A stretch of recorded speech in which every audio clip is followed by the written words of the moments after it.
Já, og góðan daginn. Þetta hérna frumraun mín í fjarfyrirlestrum. Ég veit ekki hvernig þetta mun takast, en þetta verður tekið upp og hægt að varðveita þetta og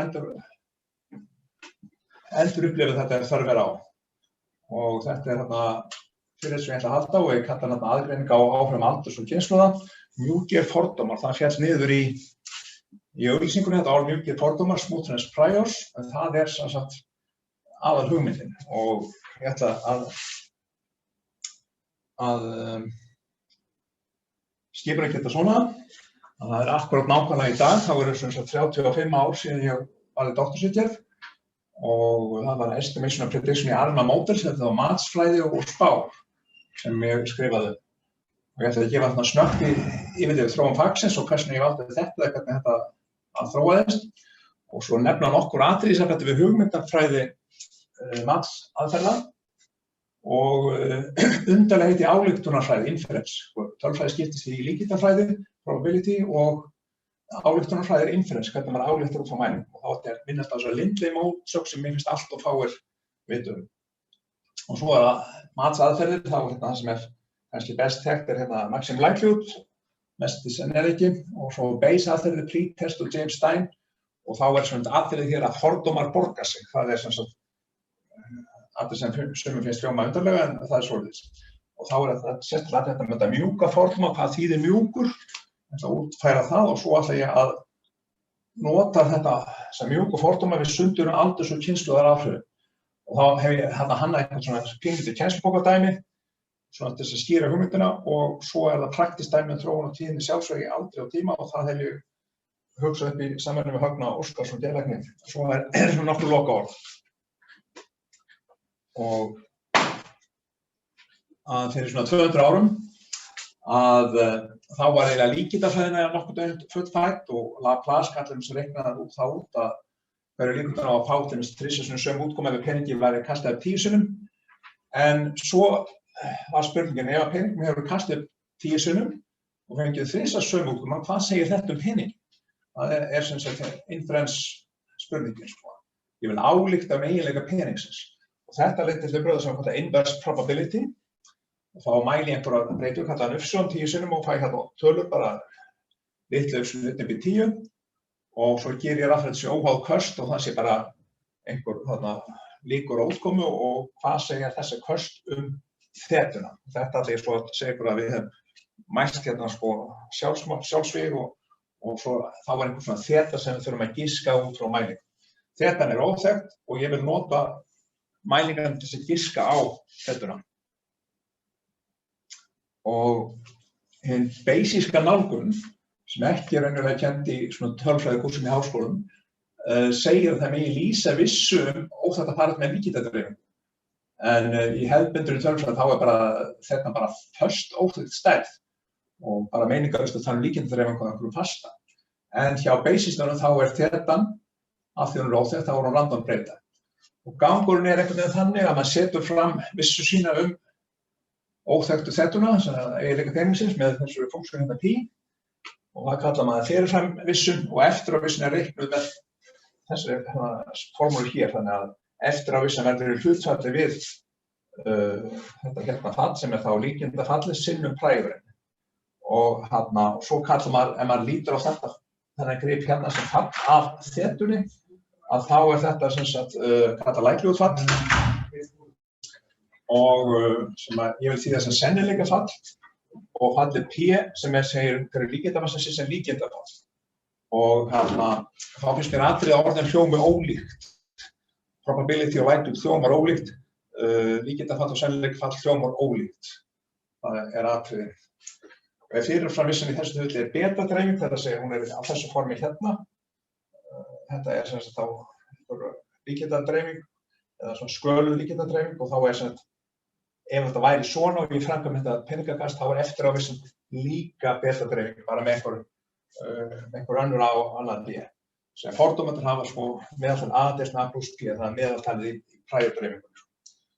Og áhrif fordómanna hverfa með vaxandi fjölda mælinga.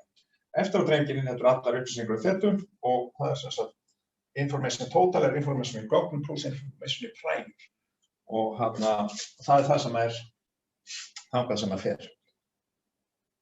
Og á 19. öld gátu menn ýmislegt sem Laplace gat giskað á massa Júpíters og Satúrnusar með ótrúlega fáum mælingum, það voru 400 mælingar sem einhver stjörnufræðingur safnaði og bara hann hugsaði skartan Laplace og reiknaði þetta út. Ótrúlega nákvæmt. Og Spanos, bóku sem ég hef kennt, kalla 19. öldina Biometric Tradition.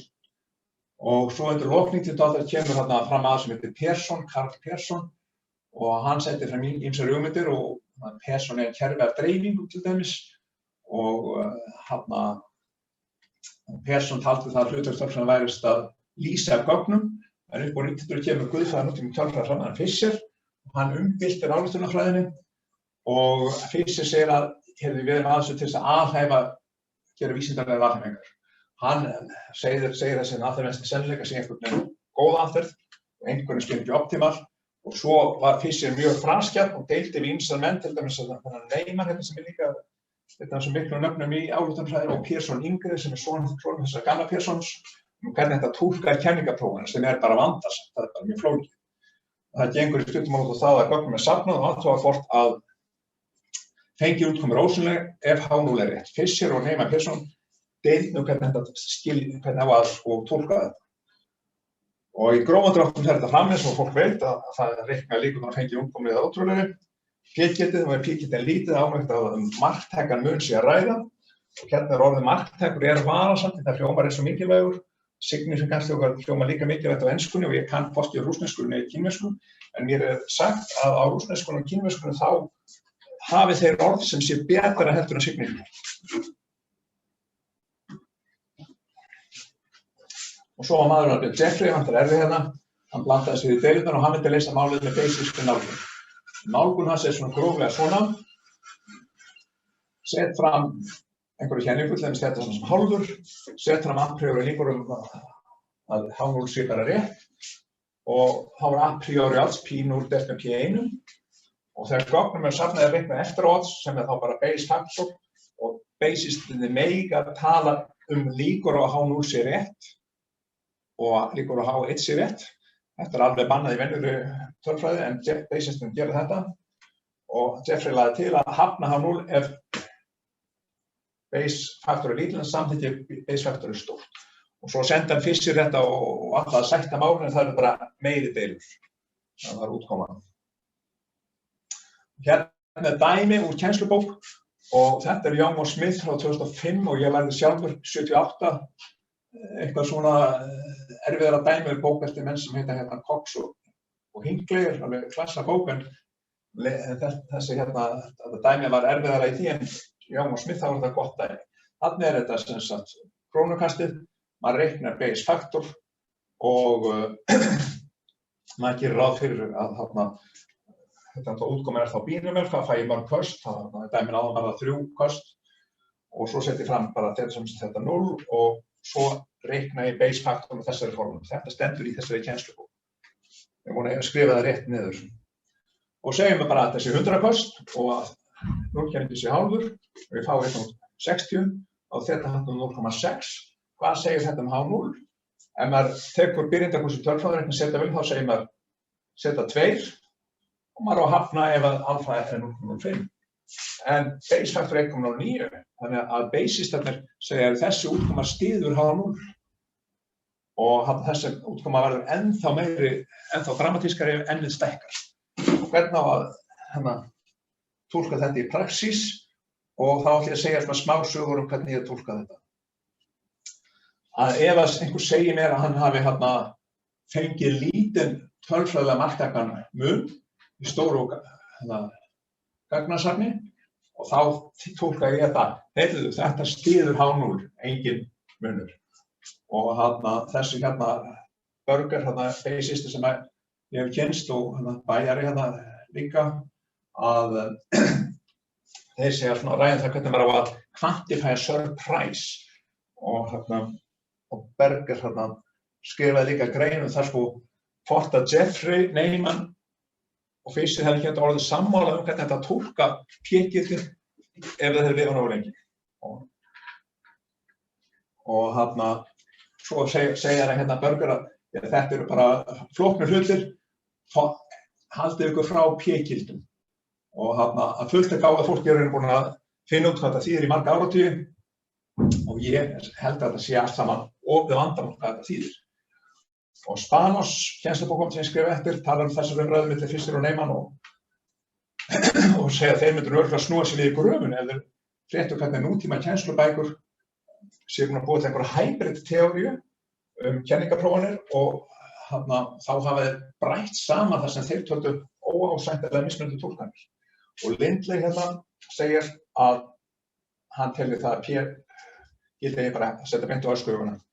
Og þetta dæmi sem ég sagði áðan heitir Lindley paradox af því að frequentistic ályktunin betri í eina, það sé margt eitthvað munur, Bayesian betri í hina, ég fengi meiri stuðning við H0 við þessa mælingsum. Og praxis, og hann nú meira svona þessar tilvitnanir að þeir, Hubbard og Lind segja segja þetta sem bara misskilið og galla þetta P-gildapúltum. Gigerens sálfræðingur og mjög góður höfundur og hann talar það að einhverjur ekki tölfræðingar hafi skrifað kokkabækur það hvernig ég framkvæma tölfræði og búið til þessa blendingsteóriu og það sé bara augljóst að Fischer og Neyman og Pearson þeir allir hafa verið haft efasemdir þessa kokkabóka aðferðafræði. Hagfræðingar geta kynnt sér bók eftir Seelig McCloskey, Cut of Statistical Significance og svo heilbrigðisdeildin geta kíkt á Ioannidis, Why Most Published Research Findings Are False sem á það við læknavísindin. Og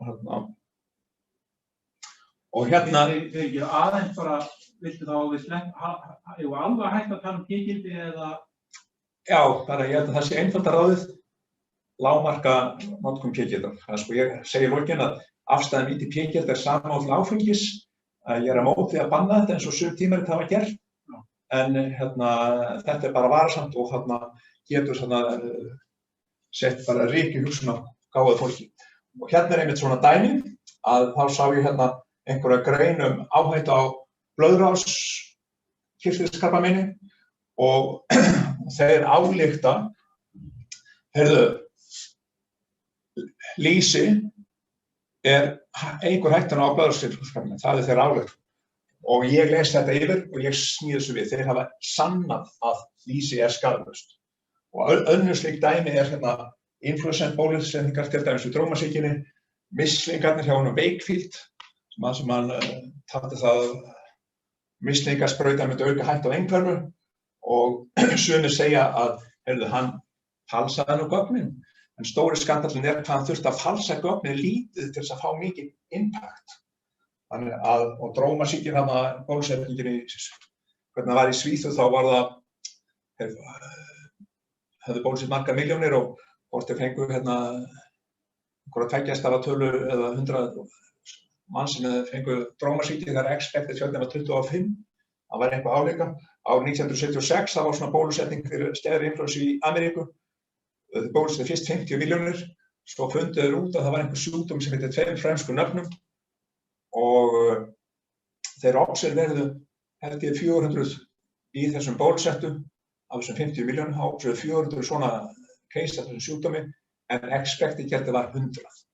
Þannig bara rangt að bera saman 400 og 100 því að þessi 400 sjúkdómurinn sem vann lottókeppnina, hann skoraði hæst og maður á að athuga hvað eðlilegt að sá sem vinnur lottóið sé með marga britta, svona sjúkdómurinn lottóið. Þannig ef þú hefur haft með marga mælingar, 10.000 meiri, þess að fá margtekan impact, þá ertu bara búin að styðja H0. Þannig að það svoleiðis. Og þessar meta-analýsur big data til í sérlega varasamar þegar fólk að taka risagögn úr hagstofum eða einhverjum ofsalega magni og búa til einhverjar ályktanir og svo eitthvað sem heitir L2-test, L2-test og það sem sagt, finnst mér að var hérna bók Stefanski þegar hafa skrifið basíska tölfræðikennslubók og þeir taka meta-analýsur svolítið fyrir og segja basíska að það séu bara íhaldsamari.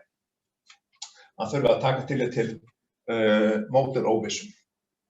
Og svo kemur hérna mestu sennileikja aðferðin að það var svona stærðfræðilega sönnun lá fyrir að maximum likelihood aðferðin hefði optimal eiginleika þannig fjöldi mælinga stefnir óendanlegur. Þannig að þegar eru mjög margar mælingar á réttum módelum þá finn ég sannleika. Og svo var sýnt að ef maður á að meta einvítt með meðaltali innviðri hendingu eða tvíviðri hendingu, þá ML líka best í einhverjum svona skilningi til þess að mæli mean square error. Það var því áfall fyrir þessa optimala, þetta fólk sem var að leita optimali þegar þessi Stein sannaði 1950. Ef að vítið væri meira en 3, þá var þetta að finna betri aðferð. Og í fyrstu hjartum minn þetta væri bara einhvern svona stærðfræðileg undantekning og menn getur aldrei skrifað niður þessa formúlu. En upp á 1960 þá fundu þeir svoleiðis formúlur. Og þær reynast síðan vera náskildar basískum aðferðum, svona empirical base. Og aðeins að bónda þær að þær komu við sögu þegar ég vel doktorsefni og ég hafði lært stærðfræði, lært svolítið tölfræði og tímaræður og forrita tímaræður svo framvegis og 2 Guðmundar höfðu hérna áhrif á mig, það var Guðmundur Guðmundsson og Guðmundur Magnússon. Og þá fór ég framhaldsnám í ekonometrí í Hafrannsóknastöð Gautaborgar þar sem minn frægi Hermann Wold var. Svo var líka ungur konunglegur prófessor í ekonometrí Andrés Klemark sem bauð mig sérstaklega velkominn. Og Hermann Wold þessi hafði þróað armalíkön og haft 2 fræga doktorsnemendur, það var Jöruskók og Witt. Hann hafði litla trú á ekonometrí eftirlitsáruna og sem voru kallað simultaneous model, hann átti að TNML, svona samtíma líkun. Hann sagði að simultan líkun væru skemmtir í stærðfræði, en hagfræði væri bara ekki simultan. Hann ýtti vandamáli yfir þannig Jöruskók sem var frægi nemendur og útkoma var aðferð sem Jöruskók kallaði lífsreglu. Þá voru svona formúlur metnar og þeir sem lærðu Hagrannsóknir svona fyrir 1980 að þeir kannski muni eftir þessum tegundum af formúlum. Og Klemark þessi var svona áhugasamur í mikroekonometríu, hvernig eyðir fólk tíma inn á heimilum, hvers vegna baka fólk brauðið og mála sjálft grindverkið og svo framvegis. Hann var svona að reyna að skilja hvernig fólk hegðar sér. Og ég var látið að lesa fræga líkindafræðibók eftir Whittle sem ég lesið aftur núna í COVID-tímanum og þá mjög gott fyrir hagfræðinga að lesa þessa bók og mér finnst hún innihaldi allt sem skemmtilega á kunni líkindafræðin og þá það að líkindafræðin leidd út frá með því að skilgreina fyrst væntingum og hagfræðingar eru mjög miklir fyrir væntingar og þarna mjög góða kaflar Markov-líkön, tekjudreifingar og hvers vegna Pareto-teilið verður áberandi í tekjudreifingu. Þetta var fyrsta hugmyndin að mínu doktorsverkefni og þá fór ég og las greinar eftir þennan Chamberlain sem frægur englendingur og skrifaði svona Markov-líkön og tekjudreifingar. Hann var vinur Alan Turing, þessa fræga manns og þeir hönnuðu skáktorfu 1948 sem var kölluð Turing. Og ég notaði hans líka nálgun í verkefni fyrir Markov-líkön fyrir tekjuþróun. Það var að leiða út jafnvægisdreifingar og svona. Þetta leysti ég með forritun. Og það ýmsir fleiri áhugaverðir hlutir tekjudreifingar í Whittle og Chamberlain bókunum. Svo sést þetta sennilega ekki, en þetta ritið sem var kveikjan af mínu doktorsverkefni. Hún heitir The Statistical Implication of Pretest and Stein Rule Estimators in Econometrics. Og þannig þessi aðferð, pretest og Stein Rule, að þá útfærslan á þeim í ekonometríu tekin fyrir. Og það Judge sem skrifar þetta sem hefur skrifað kennslubókur í Hagrannsóknum og þessi Marianne Bock frá Purdue University. Og ég fór í skipti, nám hann til Purdue og var þar í tíma og kynntist það samtrúðum Bayes-system og þetta dýpkaði minn skilning á vandamálunum. Því að Bayes-systemir þurfa að hugsa svo mikið. Svo undir lok doktorsnámsins þá tók ég heimspekinám með aðferðafræði félagsvísinda. Ég bara réði mér ekki fyrir vandlætingu, mér þótti það svo ómerkilegt og mikil móðgun við mig að láta lesa svona bók. Þetta rosalega góð bók. Þessi Judea Pearl sem þekktur í dag, sem skrifar Causality, hann skrifar vitnar í þessa bókinni Book of Why. Og hann Hermann Wold, hann skrifar greinar í ekonometrika Causality og Amerikanar kölluðu ekonometrísku nálgun Wold Swedish School of Causality og Nóbelsverðlaun hafa eins og Greinsler og Sims að þeir byggja sín verk á þessari nálgun.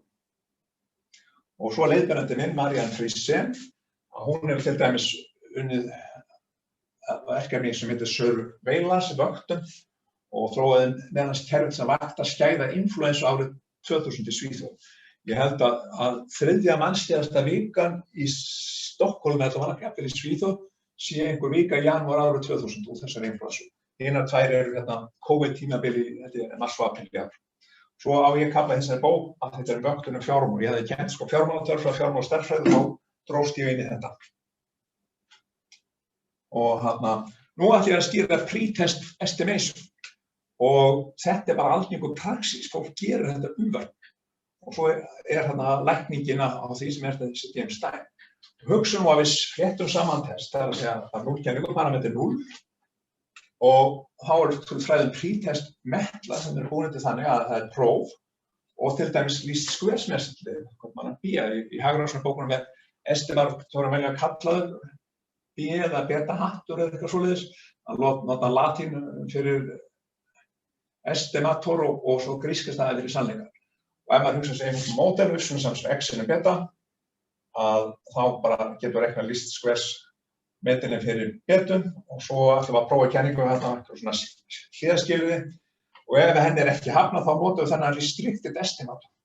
Og þetta getur maður að skrifa saman eina formúlu og þá er þessi pre-test estimator einhver svona 0,1 function sinnum restricted estimator plus einhver svona 0,1 function sinnum venjuleg estimator. Og það er að segja ef prófstærðinni er hafnað þá nota ég unrestricted því, ef henni er ekki hafnað þá nota ég BST. Þetta gerir fólk í praxís og spurningin er hvort að þetta sé gott og við vitum eins og ég sagði áðan að least square er ekki endilega best. Hérna er nú mynd sem er úr bókinni sem ég sagði frá hann eftir Judge og Bock og hún sýnir mean square error og fyrir least square estimate mean square er bara konstant, alveg sama hver betan er. Og ef ég nota þennan restricted estimator þá hef ég nú bara mikinn ávinning ef ég hef rétt fyrir mér í mínum fordómum. Þannig þá er bara villan riskið er bara 0 og svo bara eftir sem ég hef rangar fyrir mér þeim stærri verður villan. Og pre-test estimatorinn, hann byrjar að ef að núllkenningin er rétt, að þá er svolítið líklegt að ég hafni henni ekki. Þannig þá er ávinningur, svo ef að sannleikurinn er lengra frá núllkenningunni, þá er hugsandi svona svæði þar sem ég er annarkvort að nota bara núllkenninguna og svo bara einhver svona stökk moment í estimatorinn, þannig að ég nota unrestricted estimatorinn ef ég hafna hálfur. Og það er þessi stökk þáttur í pre-test estimatorinn gerir það að það er þessi umfram risk á stóru svæði parametraflóksins. Og þannig að hugmyndin er svo að ég ætla að búa til bias án þess að auka variansin mikið. Men ég held að þetta væri náttúrulega þangað að Stein sannaði að þetta væri bara hægt að vera alltaf fyrir neðan kúrfu. Og hvernig fór hann að því að pre-test atferðið er bara hlutverkt í aftan að H0. Og Stein sýnir fram á að það er til metil sem hefur lægri mean square error alltaf. Og hann hefur einhvern veginn þessa formúlu. Hérna B er least squares estimatorinn og þá bara teki einhvern svona stuður og margfaldan. Og þetta samsvarar því að prófa kenninguna beta saman sem 0. Og þá get ég bara að spurning hvaða hók ég á að setja þetta hérna, að þetta er þá bara lengdin af vektunum í öðru veldi, þetta er margvítt. Og þá getur maður valið að einhverja tölu á milli 0 og k-2. Og þá fær þessi James Stein estimator. Hann hefur hlutregn í sömu átt og pre-test estimatorinn, en hann hefur ekki þennan stökk eiginleika eins og pre-test estimatorinn að dundra bara inn maximum likelihood eða least squares matun ef ég hafna á 0. Hann tekur það svona einhvern veginn mjúklega og í því felst ávinningurinn.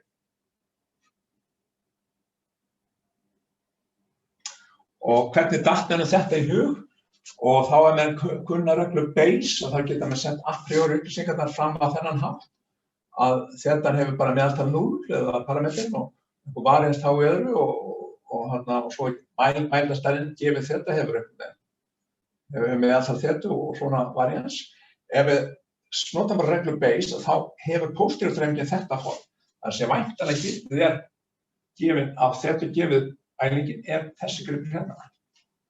Og þá sér maður það að þessi tá hérna óvissan að maður getur metið hana með mælingu og þá bara býr maður til hann empíriska beyrestimatól, þannig hér, og hann bara svakalega líkur þessari formúlu hér, það bara, kemur hérna, þessi þáttur hér kemur inn í fyrir þetta, þannig að þetta svona,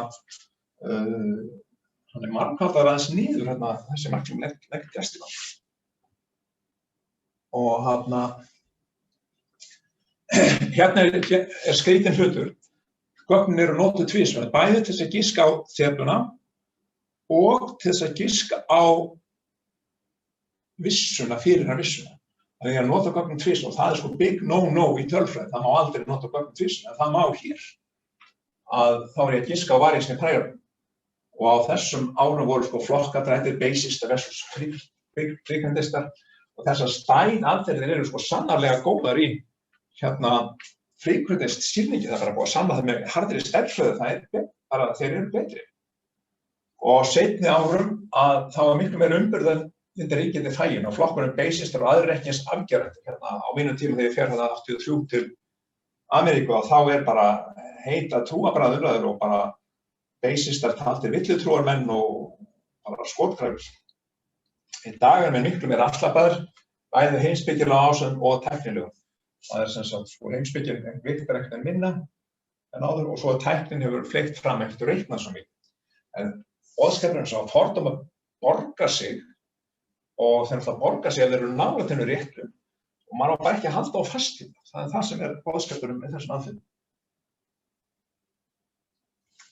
Og svo ætla ég að tala hérna smoothness priors sem er sem sagt efni dagsins. Að þá mæli ég breytu, sem segja bara uppsögun á fyrir aldur A og tíma T og svo er ég hérna með einhver aldursflokka og einhver tímahópa og þá er þetta sko A sinnum T meðaltöl og mælingarnar eru A sinnum T, þannig að þetta ætti að vera sko fínt case fyrir svona stænaðferðafræði, ég er bara með mjög margvíðan vektor og ég veit bara hvers konar hlutregni á ég þá að vera með. Og þá má segja að væntanlega gildi verður á þessu formi, það er sko aldursþáttur, tímaþáttur og svo einhver svona blanda af aldri og tíma. Og við hugsaum að gildi þessi punktur og samfellt ferli, ég kalla hann bara hérna uppsögun, ég kalla hann F eða hvað sem er, og einn af ferillinn sé mjúkur. Hvað þýðir mjúkur? Það þýðir að svona aðrar afleiður hérna eru alltaf 0, ég ætla að láta það að vera svoleiðis. Það geti haft eitthvað ákveðið og mælingarnar eru svona diskrét, bara aldurinn telur 1, 2, 3 og þá er þetta bara svona einhverja mismunajöfnur. Það er kallað, ef þetta eru partial differential jöfnur sem skilgreina smútt þetta, þá er þetta svona partial mismunur eða svona hlut mismunajöfnur kerfi sem eru mínir fordómar, að verða mínir fordómar. Það ég held að þessi ferill fari mjúkt, það verður engin stökkbreyting neins staðar. Og þessar differoperatorar þarna má bara skrifa og fylgja formi og bara differomið til aldursins að þá bara verður dæmi hérna frá á þessu formi hér og aldursparametri verða einhvern veginn þessi hérna, þetta er svona main effekt í aldri og fyrir tímabilið þá verður þetta bara svipað, það kemur eitthvað -2 hérna fyrir ofan og hérna -2 og 1 hérna fyrir ofan og svo þessi hérna interaction eins og hann gamma parametrina kallar í svona venjulegum tölfræðikúrsum að þá er aðeins flóknari en venjulegur röð eru bara mestalega í 4 tölur sem er ekki 0, 2 -1 og 2 er 1. Þetta er svona strúktúr. Og þá er ég bara að meta líkan eins og ég gerði á hann með frítestóminu að það er bara eitthvað að lágmarka einhverja svona summu og hliðarskýrinin eru að þessi differoperator á alfanum er 0 og differoperatorinn á betunum er líka 0. Hlutaflegu skýrinin gamma þarf ekki að nota, þau bara verða trivial 0. Það að meta þetta kerfi er það sama að meta svona kerfi, það er að segja að það er bara regresjón með aldurstrend og tímatrend. Það er bara alveg sama. Og svo náttúrulega sem reiknismaður þá skrifa ég alltaf upp aðferðirnar mínar í tölvur og líka þegar ég er að lesa svona stærðfræði útleiðslur og svoleiðis að þá, ef ég ætla að lesa það með alvöru, þá forrita ég niður það sem ennið er búin að reikna. Og þegar að ég er búin að forrita þá skil ég hvað stærðfræðin gengur út á. Og það er ekki sagt frá því að ég er nú með háskólapróf í stærðfræði, en lít alls ekki á mig sem stærðfræðing. Og stundum þá hringi ég í hérna vini mína stærðfræðingar og segi, Jæja, ég búinn að afsanna hérna nokkur teórum og línur aðgerður og þeir taka mér með mikilli kurteisi og segja, já, hvernig það? Já, og svo koma svona smá svona róandi hugleiðingar hjá vinum mínum starfsfræðingunum og þessar róandi hugleiðingar þó að það leysi ekki dæmi hjá mér, þá svona tryggeraðar einhverja smá hugsun þannig að ég finn villuna í forritinu mínu og lagast. Þannig að ég kann þeim bestu þakkir fyrir þessi leiðinda símtöl sem ég plagaði á með gegnum árin. En þarna svona bók og ég ætla bara hérna býja til svona differoperatör með þessu forriti hérna, DS-mót og annar með DBS-mót og svo nota ég hérna sparse-mótila því að þetta eru risastór fylki og sem eru langbæst 0 og þá getur við hægt að nota svona sparse-reiknitækni. Og svo sjáum við hérna ef ég bara rekursera þess að gerða áðan þá fæ ég aðra hallatöluna 0,96 og hérna 1,96 og það alveg sama sömu tölurnar eins og breytingarnir í betunum og alfanum þarna sem ég með það þá fæ ég þessa tölu sem þessa tölu og þessa sem þessa. Þetta svona visst tékka á því að það nú tengist hjá mér að gera þetta. Og svo smoothness priors. Þarna í staðins fyrir að skilyrðið haldi stranglega, þá ætla ég að bara segja, það heldur næstum því. Þess að differoperatörinn sinnum alfa bara einhvern epsilon bara bara lítið. Og svo setjum svipur skilyrðið á tímaþáttin og interaction. Og þarna nota ég þetta til að setja fram prior væntanlega gildið. Priorinn gengur út á meðaltölunni í þessu surface séu nálægt ég að lausna einhverju hlutafélögu kerfi. Og þarna í mínu tilfelli þetta gott af því að hlutafélögu kerfi ferlega einfalt. Það væri dálítið erfitt að hugsa upp útsmági hlutafélögu kerfi þannig að surface sem leysir það hafi svona eitthvað ákveðið form. Ég þarf líka einhver randskilyrði, þeir sem hafa lært differoperatör hlutafélögum þurfa að setja einhver startskilyrði og þá það svona skilyrði svo B1 verður að vera 0 og ein rönd í þessu gammafylki verður að vera alveg 0 og hinn líka. Þannig að þá sletta hliðarskilyrðum og þannig að þá parametrar sem ég met raunverulega eru A stykki af aldursparametrum, T-1 stykki af tímaparametrum, fyrsti verður hérna struktúralt 0 og svo svona slatti af þessum interaction gripum sem þarna eru og það kampur í þessu gamma fylki verður bara alveg 0. Þannig ég byrja það í 2,2. Og það svona 3 parametrar sem að a priori eru með stóra varians, það að segja þeir eru með metronótramælingum, hinir eru þvingaðar af þessum smoothness skilyrðum. Og þá basíska framsetningin einhvern veginn svona. Þetta lítur út eins og regressionsmódel, y x sinnum þeta pluss einhver error. Þeta pælið inn endur alfa, beta og gamma sem ég var að tala áðan. Priorinn í þetta þetta smoothness skilyrði sem hérna sett fram með þessu fylki hérna og variansin í óvissanum þetta smoothness skilyrði þetta hérna og þá verður óvissanum hér að landa 1 og landa 2 eru hérna variansar í alfa 1 og alfa 2 og þeir þá fór að meta út frá mælingu þannig að þessar tölur bara setta stórar, þessi sett lítil því að þetta á að vera smooth, þessi sett stóra því að hallatalan í aldrinum má vera hvað sem og svo eru þessi tveir hérna lambda beta og lambda gamma þeir eru litlir. Og priorinn svona og þá bara með fylki algebru get ég fengið út að loka priorinn verður á priorinn á þessu formi hér fyrir þendu eða þetta hérna.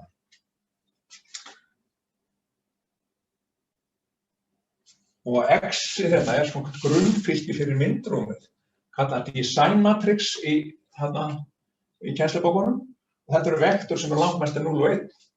Í öðrum hagnýtum getur þessi x byggt á margliðum Fourier-falli með wavelet að wavelet búið að vera í tískunum fyrir það sem að sampla punktum og gíska á myndir til þess. En væntanlega gildi base estimatórsins þá þessu formi, það hérna svona gripur og svo kemur prior upplýsingarnir gera hér. Og svo kemur ef ég myndi sleppa þessum hérna, þá sjáum við að þetta bara alveg saman og inn í regressionsestimator. Og menn sem svona gamlir eins og ég voru að forrita svona regressiónir fyrir 40 árum, að þeir, þó þau væri ekkert basistar eða neitt svoleiðis, þá settu einhvern skrattan hér. Þannig að það væri auðvitað að ankara þessu mikið hér. Settu til dæmis bara bættu til þess bara einhverjum konstantri hóttaninu í þessu hér. Það var að kalla Ridge regression. Og Ridge regression á sig svona sömsurinn í þessari basic og það ákveðin tegund af præju sem Ridge regression. Mínu til það bara lítur þetta nákvæmlega svona form. Og hérna gott að nota fylkin eru spars, þetta eiginlega mest, þessi fylkjur minni þetta bara mest 0. Og það sparar bæði minni í tölvunni og reiknitíma, þannig ef það fylkið mjög stórt þá getur borgað sér að nota spars-funksunum.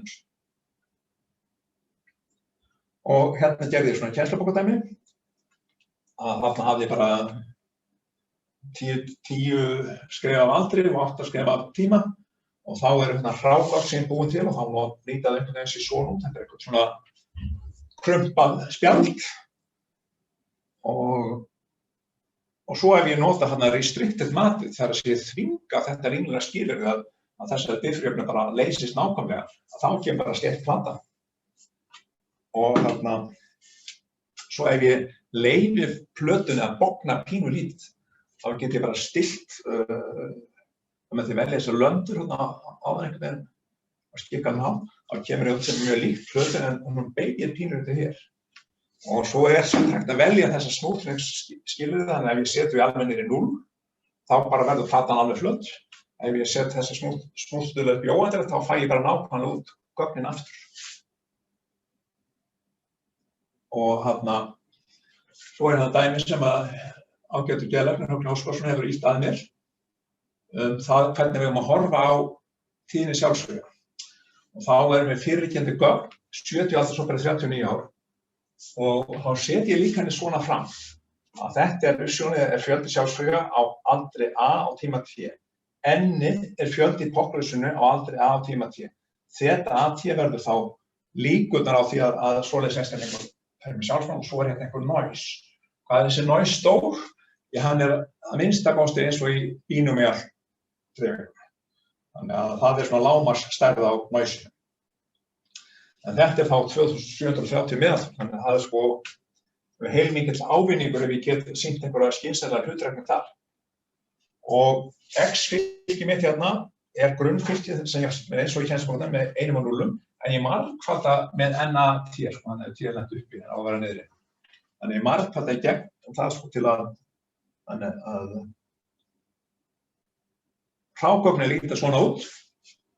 Það bara, þetta tölur sem að sænska lagþægninsefnandi skráfa niður, bara aldur frá 15 til 84 heldur, svo tíminn frá 1980 til 2018. Og það svolítið erfitt að sjá á þessari mynd hvað þetta þýðir. Sko, ef ég met til dæmis meðaltölin eftir aldri, tek þessi 39 ár og tek bara meðaltölin eftir aldri, þá kemur einhver svona kurva. Það svona vaxandi hægt að hérna svona 20 ára aldri, svo svona hægt vaxandi hérna hvað þetta svona 50, 45-50 og svo svona flatt eða liður á við. Þetta sko fjöldi per 100.000. Þeir sem að vinna í þessu þykir gott að skilja þetta fjöldi per 100.000 en langflesta tölurnar þarna í population eitthvað sem lægri en 100.000. Og svo þróun í tíma að þá þetta sem sagt sko fækkun, það byrjar hérna í sko 0, að trendin þarna niður á við tímatrendin og þannig að þetta minnkar hvað svona 8 per 100.000 á þessum 40 árum. Hérna gert ráð fyrir því að það sé sko sama tímakurvan fyrir alla aldurshópa og sami aldursvöxtur fyrir allar kynslur. Það kannski alls ekki raunhæft en þessi hérna útfærsla gerir það. Og þarna kem ég svo með smúthaða tíðni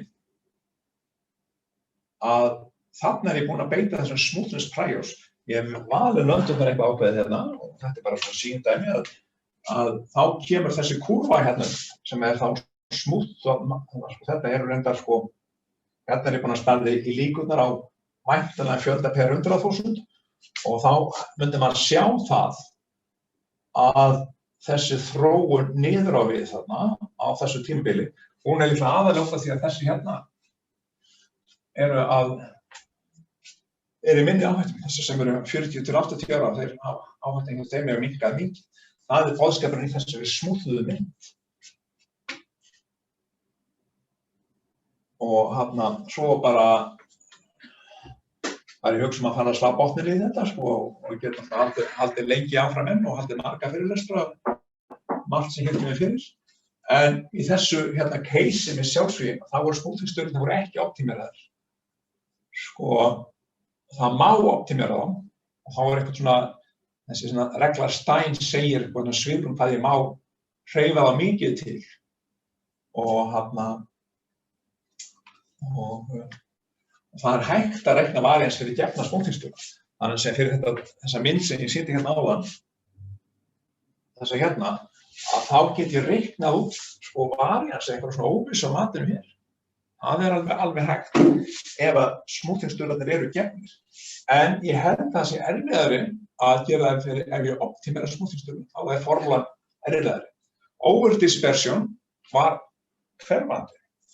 Það finnst mér athyglisvert því að overdispersion þýðir hversu mikið stærra, hvað á móti við?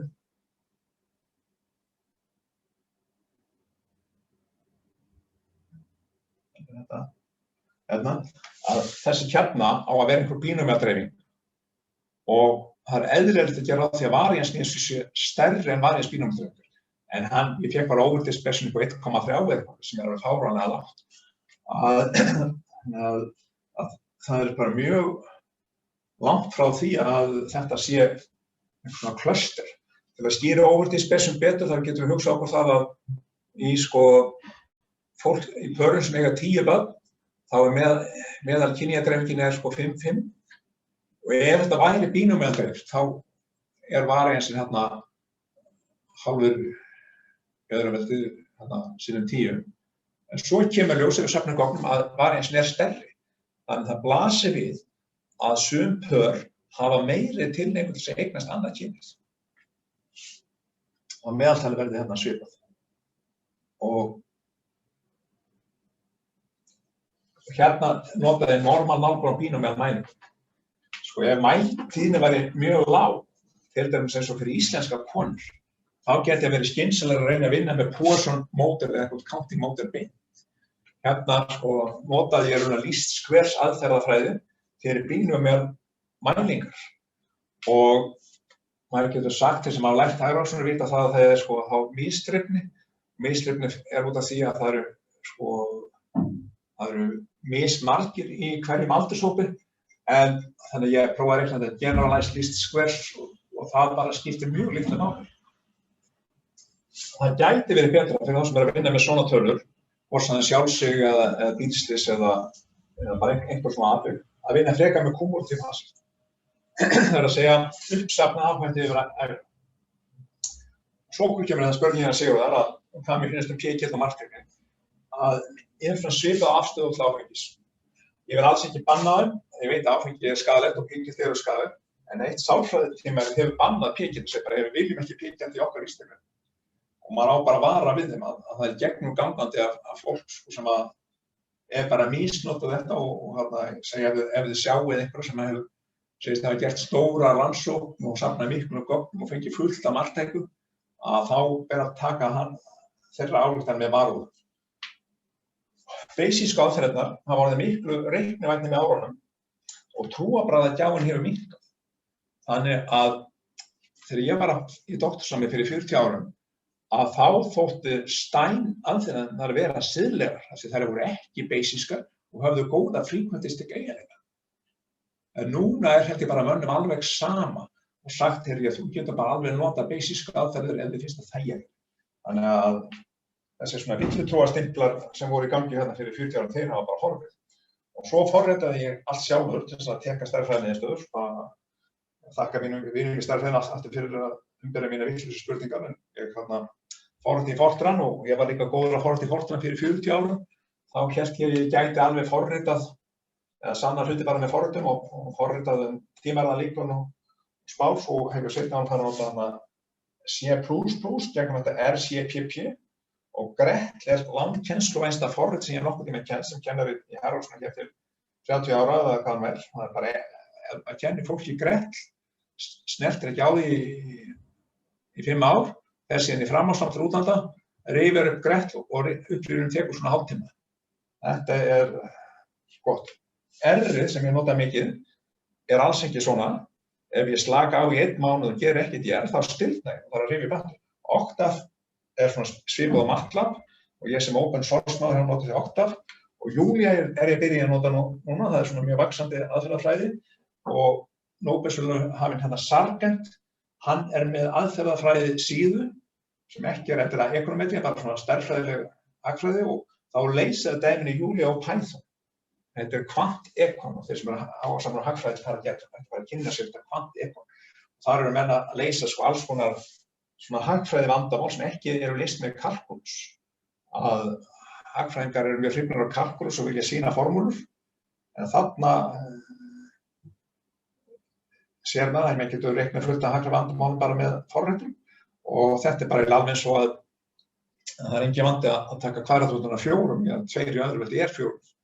En að taka kvadratrútuna 3, það við vitum alveg hún til, en það að finna hann sko nákvæmlega, það miklu meira mál og þá getur maður gert það með svona forrit. Svo eru þessar glærur, að fólk getur sendt með post og fengið glærurnar ef það hefur áhuga og ég alltaf til viðtals þagnaði þeirra og það sem ég og svo tók ég saman hérna í lokin nokkrar heimildir og þetta svona sem ég hef notað gegnum tíðina og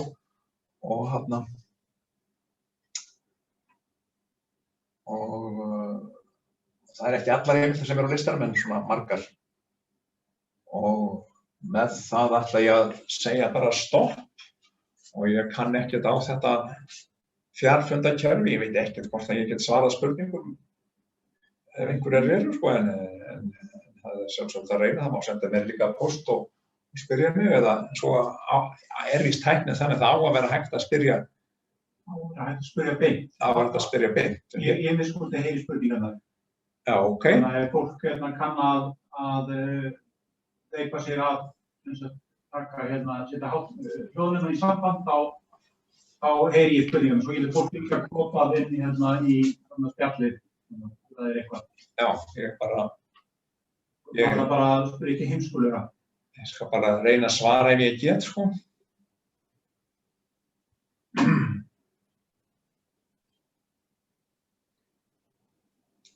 Má ég byrja? Já, gjör svo vel.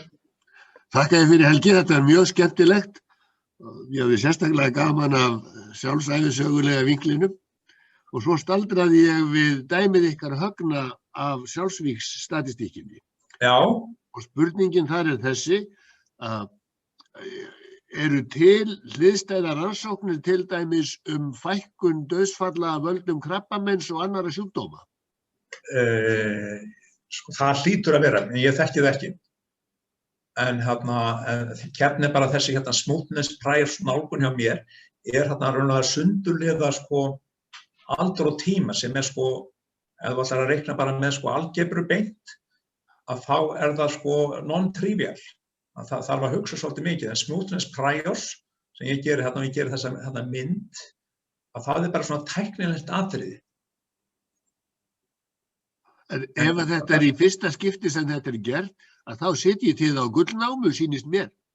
Við vitum hvernig dauðsföllum hefur fækkað af völdum krabbameins og margra annarra sjúkdóma, en við vitum eiginlega ekki miklu meira en það, ef hægt að kortleggja það, að þá það mjög verðmætt. Já, og ég hef áhuga bæði á krabbameins dauðsföllunum og hjartasjúkdómunum og það væri hægt að reikna svipað fyrir það. Hins vegar ákveðin vandi með þá sjúkdóma að þeir eru svo algengir að það verður svona selection bias, þannig að fjöldinn sem sko á lífi og getur fengið þetta, hann einhvern veginn svolítið háður því sko hvort hann sé búinn að fá þetta áður. Og tökum dæmi sem bara að konur sem verða óléttar að hættan á óléttum fer bara hún í 0 bara við svona 50 ára aldur eða svo. Og þannig að þá svona þarf maður einhvern veginn að módelera sko líka held ég fjöldan sem sko at risk. Og hérna skiptir þetta litlu máli af því að fjöldin sem at risk svo En þú veist, fjöldi sjálfsvíga svo lítill miðað við þannig fjölda sem at risk.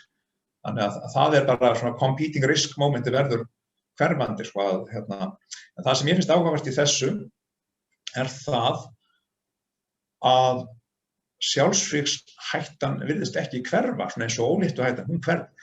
Man skyldi halda það að sjálfsvígshættan væri bara á vissu aldurskeiði og svo ef mann kæmist í gegnum það, þá væri það bara sloppnir. En mér sýnist að hún sé bara konstant og það gæti verið betra að módelera cumulative hazard, þessi uppsafnaða áhættu, og velta því fyrir sig hvort uppsafnaða áhættan stefni á óendanlegt. Því ef hún stefnir ekki á óendanlegt, þá þýðir það pósitífa líkur á eilífu lífi. Og það sé ég ekki alveg að sé tilfelli með sjálfsvígin að fyrir konur þá bara eru pósitífa líkur á því að eignast aldrei barn, sko. Það eru bara barnleysisferillinn verði bara óendanlegur, þannig að þetta öðruvísi, sko. En þarna mikið og verðmætt verk að vinna, sýnist mér. Takk að þér fyrir. Já, takk fyrir. Fleiri spurningar?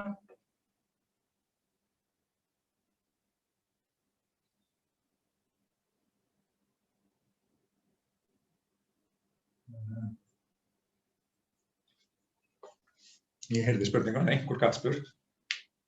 Ja, það hægt að spyrja. Já.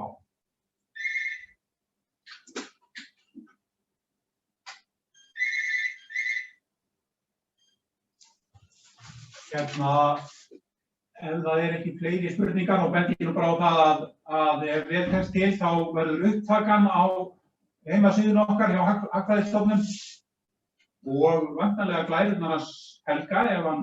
Alveg sjálfsagt að fá glærurnar og mér datt í huga að ekki fleiri spurningar að reyna að koma með smá svona jákvæðar bylgjur fyrir basismann, að það þannig að það engin vandi að vera basic, sko, því það eru til, sko, söngbækur sem hægt að ná í á netinu og ég ætla kannski að reyna að spila eitt lag á söngbókinni ef það tekst. Og ég er nú mjög lélegur í þessari.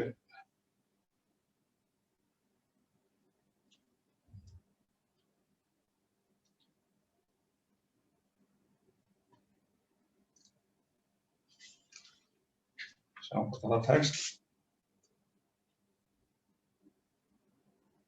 Það náttúrulega ekki þegar maður ætlar það.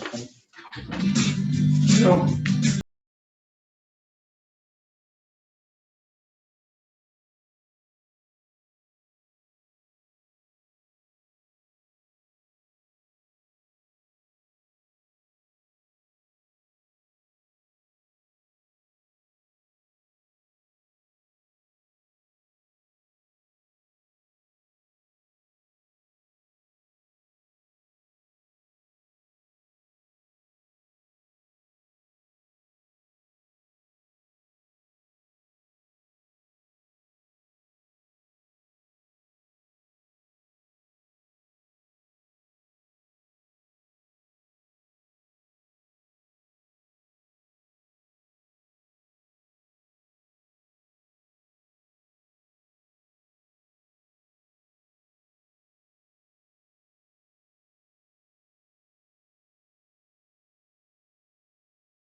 Held ég stoppa þetta bara hér, sko. Það ekki trúarlegt við þetta? Nei, þetta var flutt á svona kabarett á basískri ráðstefnu, það sem ráðstefnu endar alltaf á kabarett og mér hefur líka vel við tvær setningar þarna, sko, í þessum texta, I couldn't pee if I tried og svo what is the use of thinking, disconnect your brain, play along and minimize the pain. Þetta verður mann ofta að ganga í gegnum. Takk fyrir. Kæra þakki.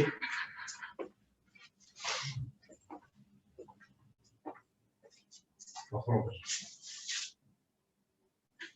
Hvað margir? Klára út af fundur.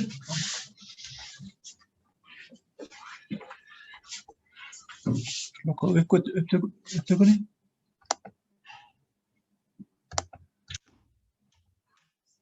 Og opnar hérna, end meeting for